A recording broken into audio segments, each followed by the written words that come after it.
नमस्कार, मैं बीना कुमारी। जनता फिर से लाइन में खड़ी। जी हाँ, आप सही सुने, जनता फिर से लाइन में खड़ी है। भारत की जनता की शायद फितरत बन चुका है लाइन में खड़ा होने का। इस बार जनता गैस सिलेंडर लेकर लाइन में खड़ी है। ईरान, इजराइल और अमेरिका युद्ध का असर अब भारत में भी दिखने को मिल रहा है। गैस की कमी हो गई है। सरकार प्रेस कॉन्फ्रेंस करके और अखबार के द्वारा बता रही है कि गैस की कमी हम नहीं होने देंगे, पर जनता घंटों से, कई दिनों से लाइन में लगी हुई है। पूरे देश में अफरा तफरी का माहौल बन चुका है। यहाँ तक कि कई रेस्टोरेंट भी बंद होने के कगार पर हैं और कई बंद हो चुके हैं। फिर भी सरकार कह रही है कि गैस की कमी हम नहीं होने देंगे। कई जगहों पर, नोएडा में तो सारे गैस एजेंसियों में ताला लटका हुआ है। लोग घंटों से गैस की सिलेंडर लेकर खड़े हैं, थक हार कर उसी सिलेंडर पर बैठ जा रहे हैं। कई जगह से तो कल रिपोर्ट देखने को मिला है कि लाइन में खड़े खड़े लोग बेहोश हो गए। हर घर में बुजुर्ग है, बच्चा है, जिसकी भूख पर आप कंट्रोल नहीं कर सकते हैं। उन्हें समय पर भोजन चाहिए, पर उस घर का कमाने वाला व्यक्ति ही लाइन में खड़ा है गैस सिलेंडर लेकर, तो उसकी भूख का दवा कौन करेगा? यह देश जब जब लाइन में लगता है तो इसका खामियाजा सिर्फ गरीब और आम जनता भुगतते हैं। न पूंजीवादी, न राजनेता, न पैसे वाले, उन्हें कोई भी कमी नहीं होती है। परेशानी सिर्फ आम जनता की होती है। याद है या भूल गए नोटबंदी, जनता लाइन में? कई पूरे देश की जनता लाइन में खड़ी हो गई। कईयों की तो जान चली गई इस लाइन में।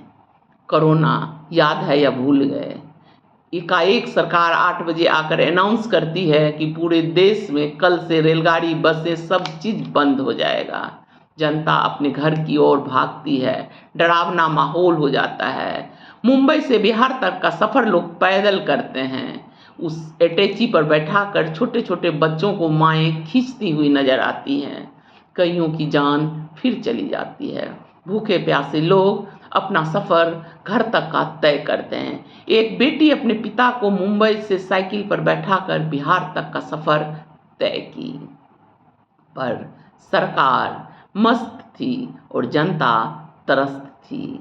जब सरकार किसी चीज़ की नोटबंदी की अनाउंस की थी तो बड़े बड़े वादे किए थे कि हम 50 दिन हमें दीजिए, उसके बाद अगर हम नहीं करें तो हमें चौराहे पर लाकर ये कीजिएगा, वो कीजिएगा। पर जब जनता त्रस्त थी तो सरकार एक बिल में जाकर छुप गई थी, जो अपने आप में बड़ा ही शर्मिंदगी की बात है। जिस देश की जनता ही सुखी नहीं है तो फिर सरकार कैसे अपने आप को सुखी कह सकती है?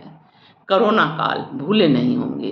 कोरोना के वैक्सीन का खामियाजा आज तक जनता भुगत रही है, पर सरकार एक झटके में कोर्ट में कह गई कि इसमें हमारा कोई दोष नहीं है। हमने किसी को बाध्य नहीं किया था कि आप कोरोना का वैक्सीन लीजिए। बस कोरोना वैक्सीन के सर्टिफिकेट पर मोदी जी का फोटो होना जरूरी था, बाध्य नहीं किए थे। अब एलपीजी गैस का संबारी है, फिर जनता लाइन में खड़ी है। ये राजनेता अपनी अपनी रोटी सेकने में व्यस्त हैं।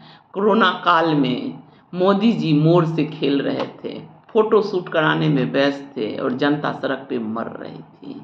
कभी थाली पिटवाया जाता था तो कभी दिया जलवाया जाता था, पर इस सब से जनता की बीमारियां, भूख और प्यास दूर होने वाली नहीं थी। आज गैस के लिए फिर जनता खड़ी है। आप इजराइल और अमेरिका के गोद में जा बैठे और ईरान से पुरानी दोस्ती को तोड़ बैठे, जिसका खमियाजा आज फिर देश भुगत रहा है। इराक युद्ध भी हुआ था, देश में पता भी नहीं चला कि कहाँ युद्ध हुआ और क्या हुआ। सब कुछ अच्छे से चल रहा था, किसी चीज़ की कोई कमी नहीं हुई, पर आपकी विदेश नीति के कारण पूरी जनता इसे भुगत रही है। नमस्कार, धन्यवाद।